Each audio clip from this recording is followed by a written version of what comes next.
Today, in the Reading Corner, I'm very pleased to be welcoming Sam Hutchinson, who's publisher at Be Small. Be Small is a publisher with a really good track record of producing some excellent non-fiction. These include some books that I'm sure our listeners will be familiar with. The Histronauts series, which is part activity book and part historical information. The outstanding How a Lighthouse Works, a brilliant book which will enthrall many adults, not only children as readers.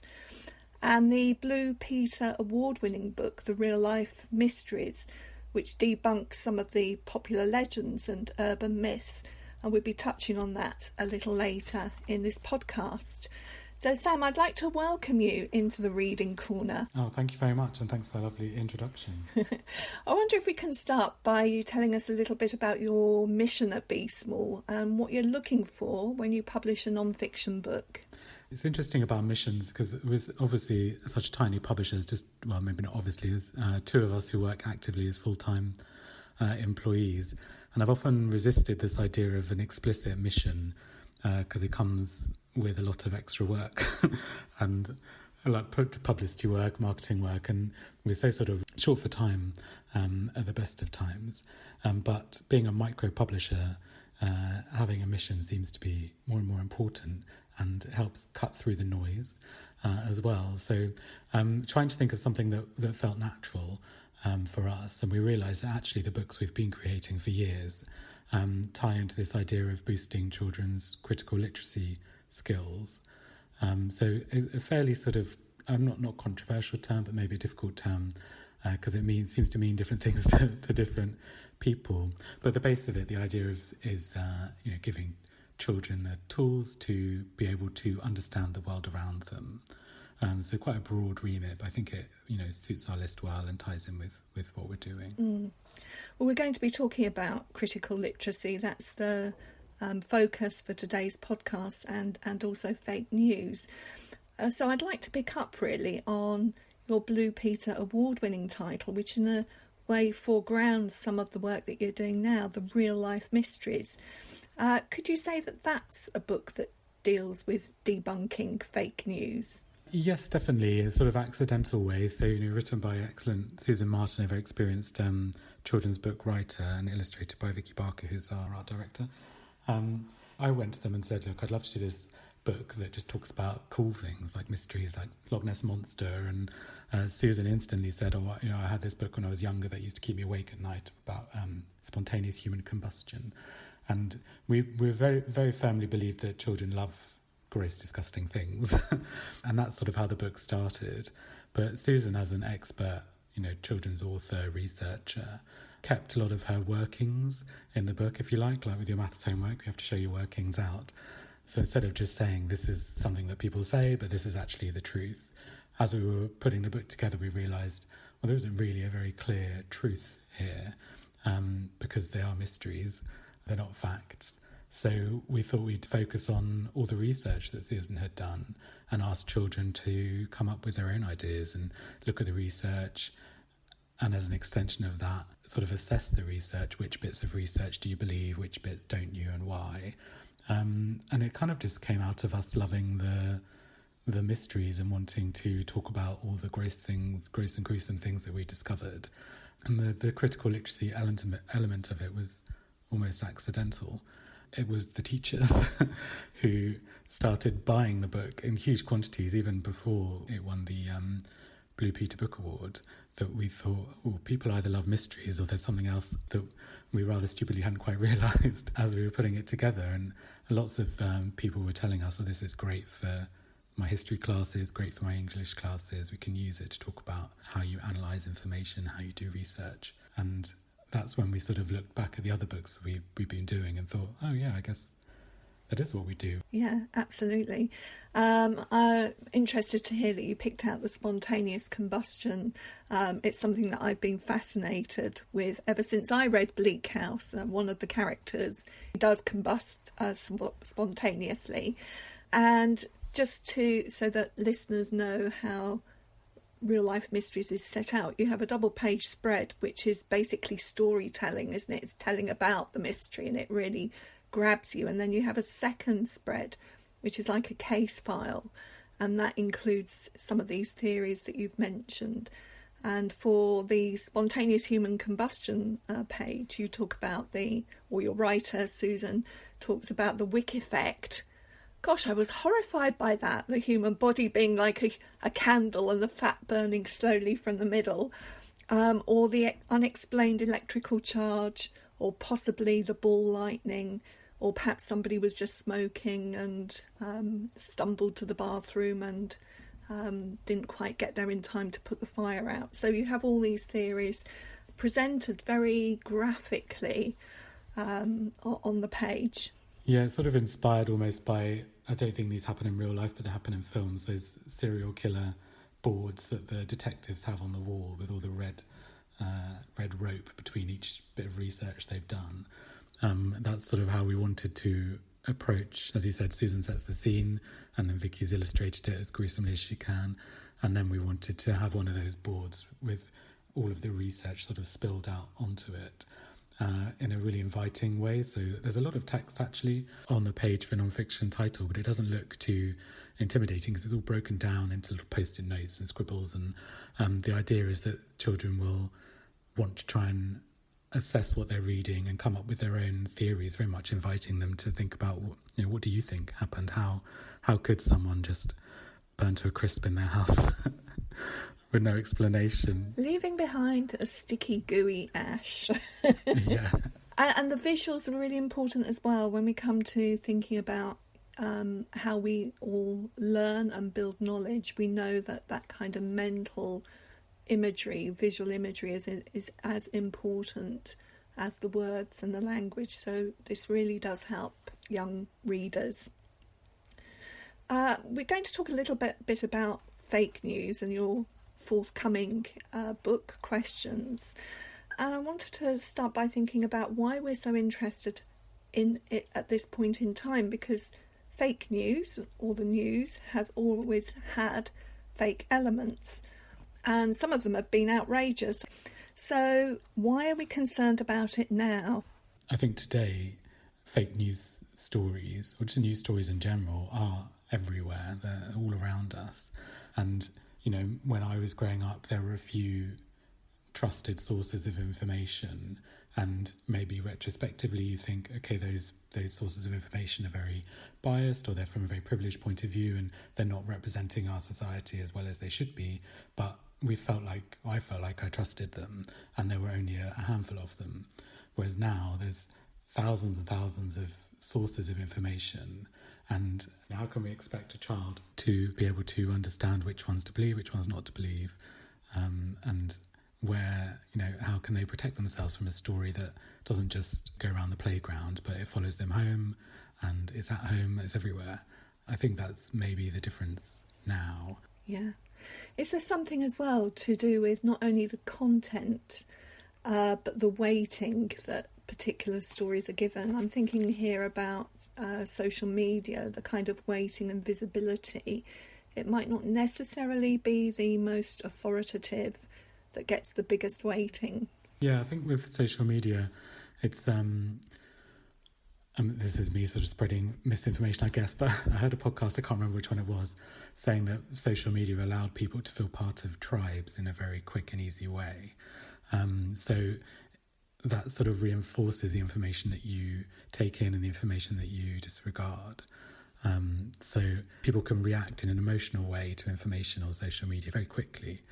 And that the strength of emotion is the most powerful thing, really, isn't it? Whether you're scared or angry or happy.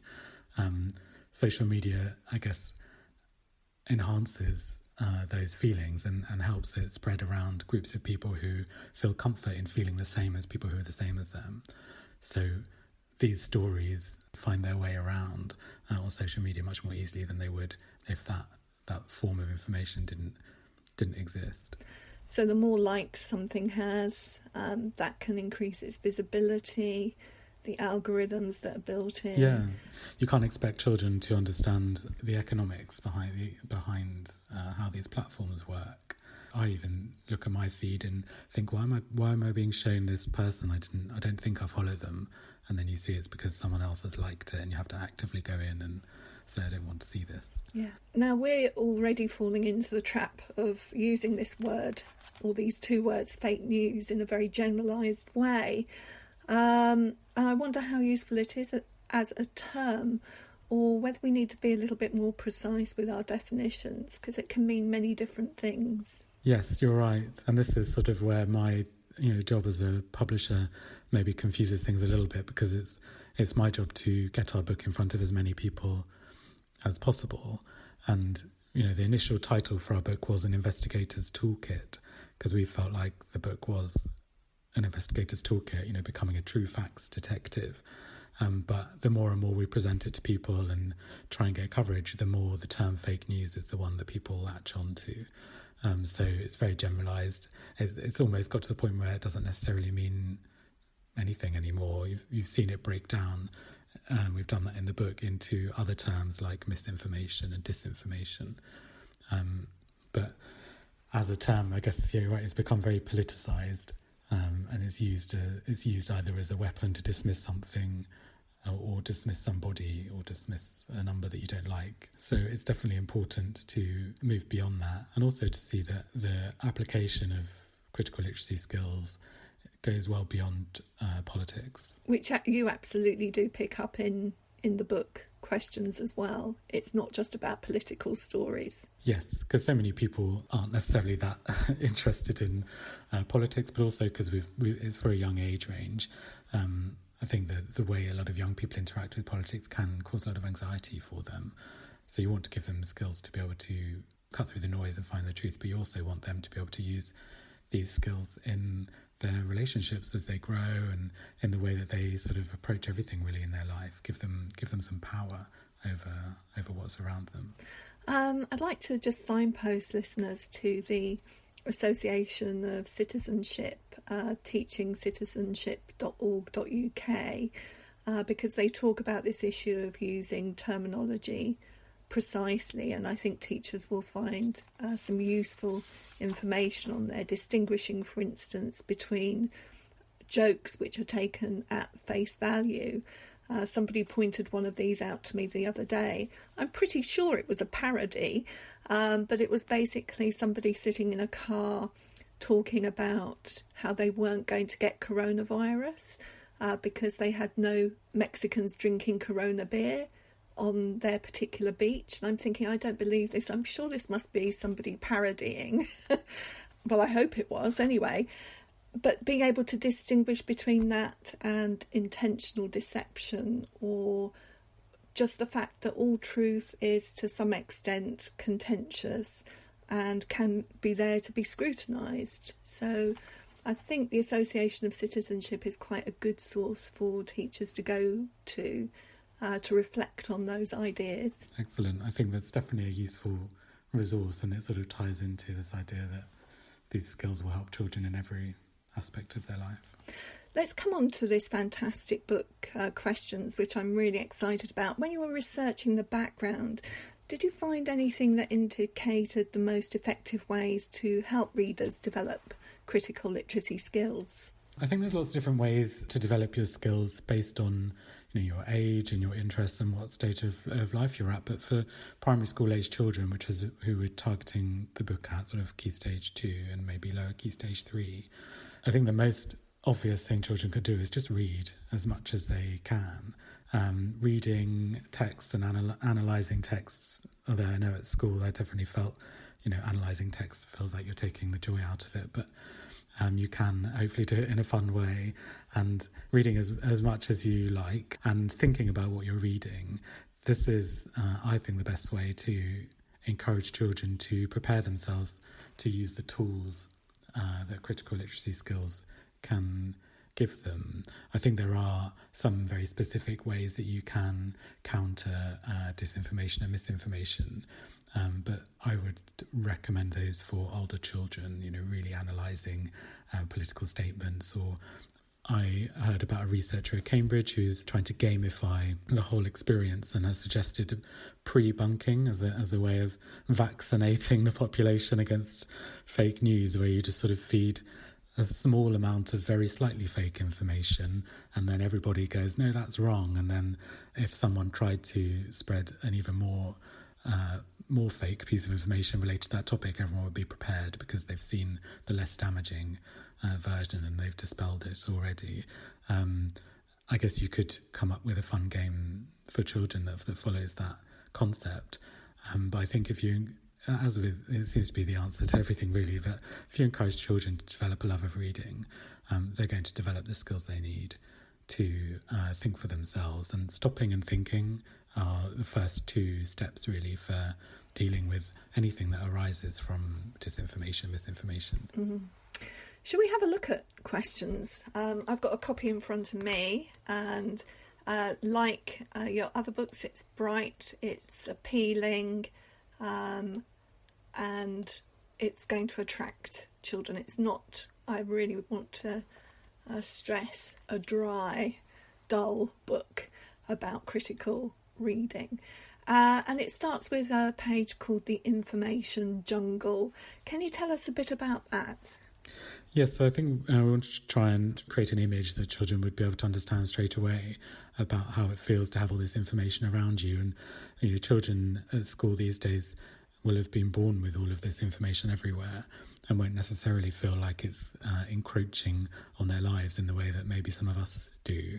So it's useful just to point out to them there is a jungle of information around you, and jungles can be amazing, beautiful places, but they can be scary places if you don't know how to survive in them.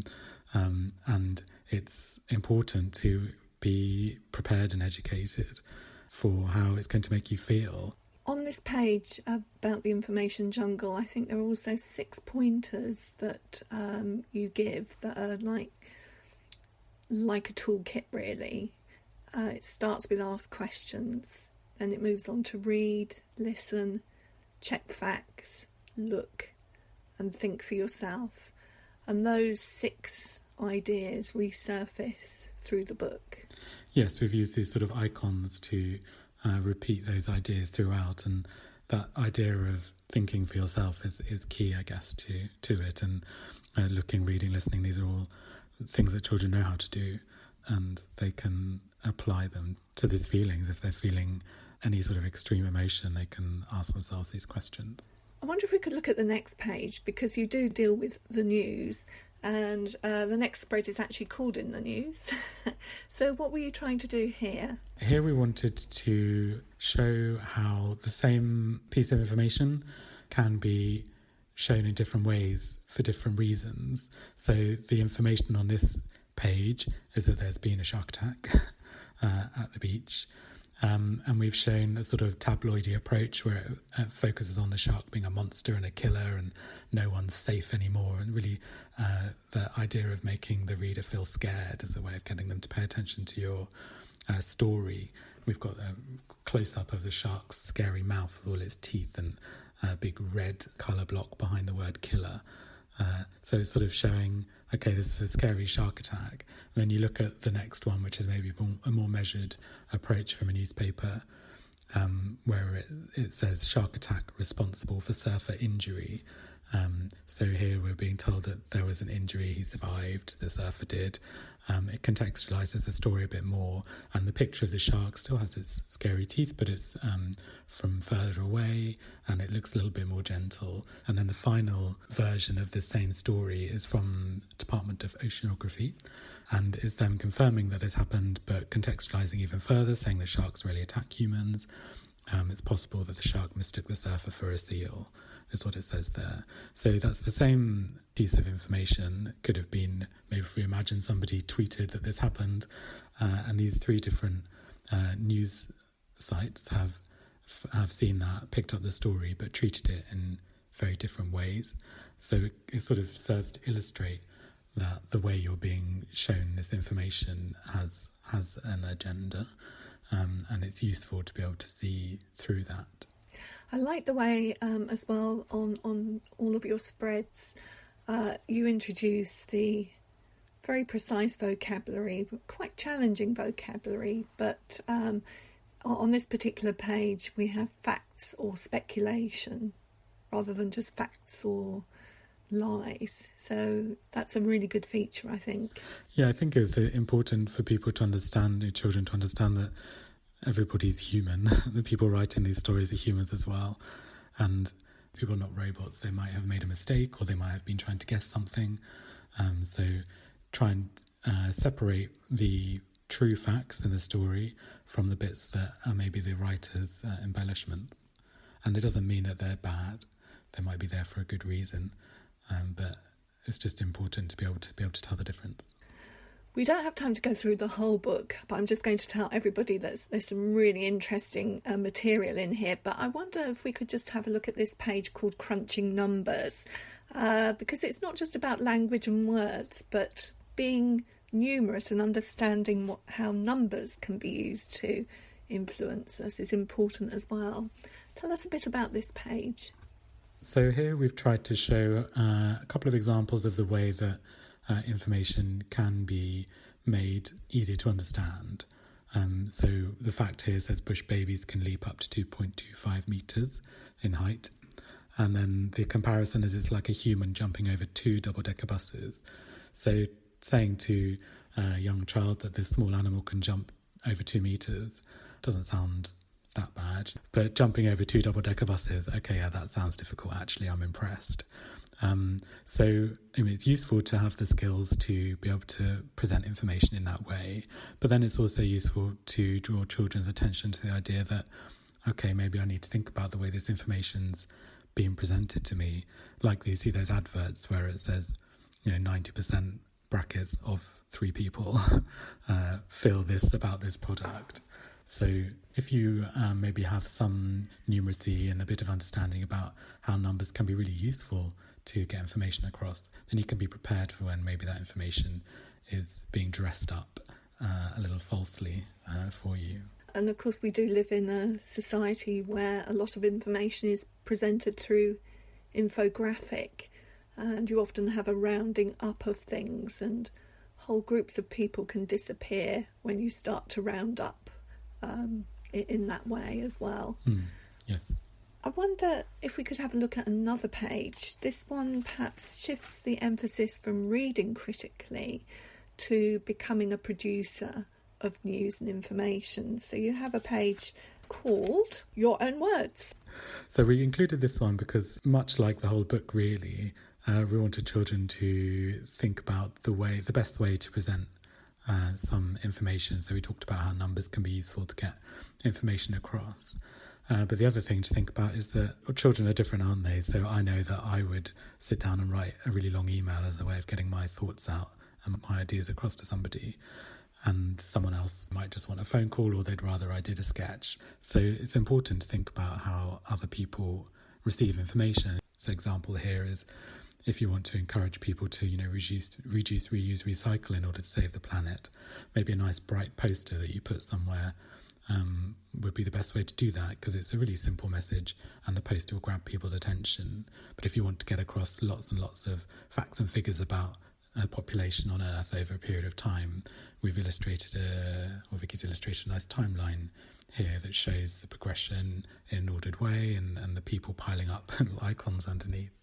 So as much as you need to be able to understand the information that's coming at you, it's a really important skill to be able to send the information you have and want to share out into the world in a really understandable, accurate way, so that when it's received, you've got your message across. Yeah, I think something we haven't talked about but should consider is the importance of trust. We're not trying to produce a generation of cynics, because at the end of the day that would just lead to a breakdown in democracy. I wondered if there are any, thinking positively, whether there are any models we can look to internationally where perhaps they've achieved a more healthy balance between critique and trust. Yeah, I think people are probably going to bash their heads on the table when I say it, but if we look to Finland, a country that everybody's always referring to, they've been teaching their citizens about disinformation since 2014, and within schools I mean, there's an argument that it might be causing some anxiety amongst the children, but they are teaching them how to identify whether that this might be like a Russian Twitter bot who's pushing the information at them, how to see whether videos are true facts or whether they've been put there for a reason. And it does put a lot of pressure on children to have greater socioeconomic understanding of the world. But I think that the talking about the fact that some of these things are happening is really useful for children, because we know that fake news, or just news in general actually, not even fake news, creates huge feelings of anxiety amongst young children. So telling them that some of it's not real, some of it is, this is how you deal with it, you have the power, which is the sort of message we've been going back to a lot, empower yourself with the tools to be able to deal with this. That's something that we could maybe learn from Finland. And what's also interesting in the Finnish example is that rather than having a distrust of journalism, they rank as one of the top countries in terms of the trust that people place in journalism.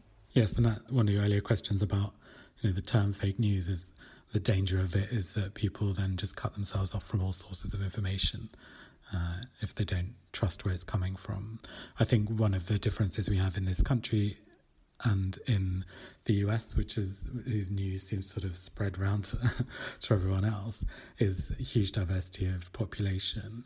And the truth might be that the news is not representative of different people's experiences, and it takes a few days for minorities to be represented properly in the information that's being spread on these major channels. So it's easier for these channels to lose a little bit of people's confidence if they're not doing the work to include as many people as they need to, which is everybody.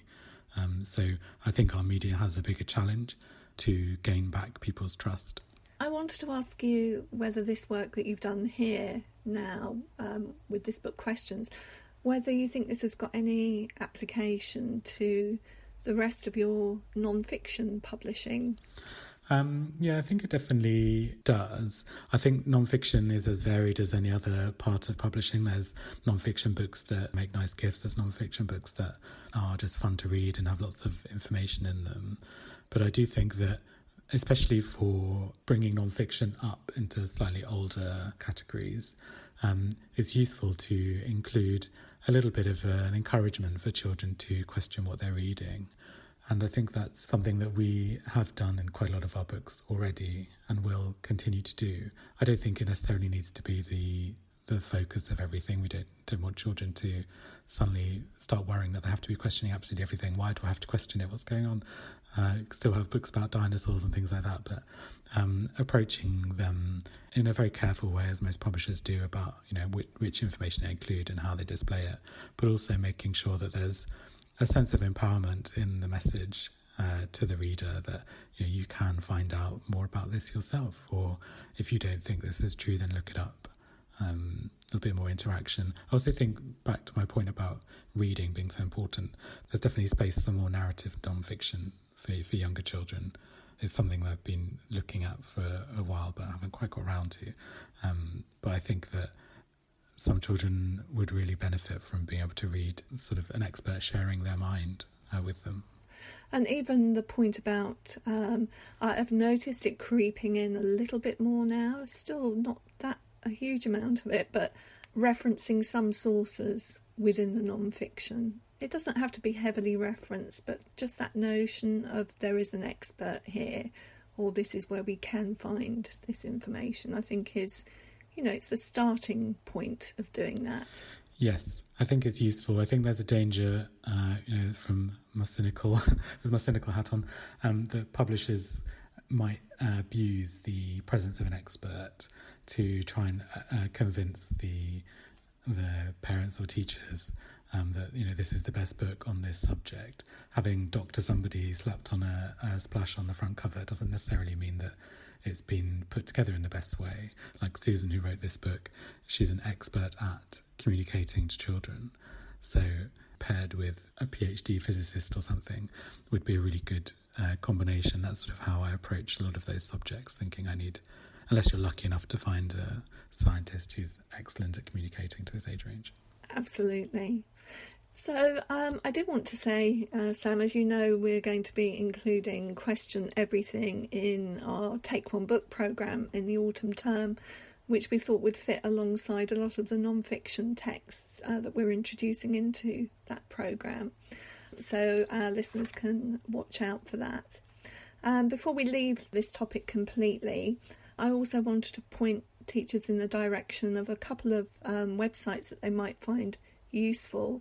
Victoria State Government has a literacy toolkit published by Luke and Freebody, which teachers can find on that website, the Victoria State Government website.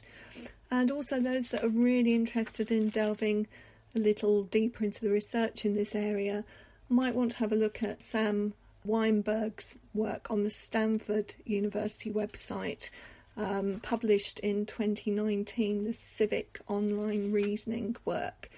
These are more sources for teachers than they are for young people.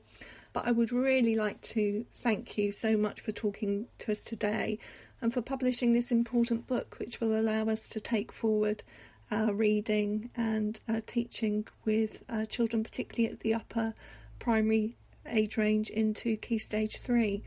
So thank you so much for joining us, Sam. Oh, thank you very much. Thank you for your thoughtful questions and for including us in the Take One Book scheme. Really, really pleased, and thank you for your support.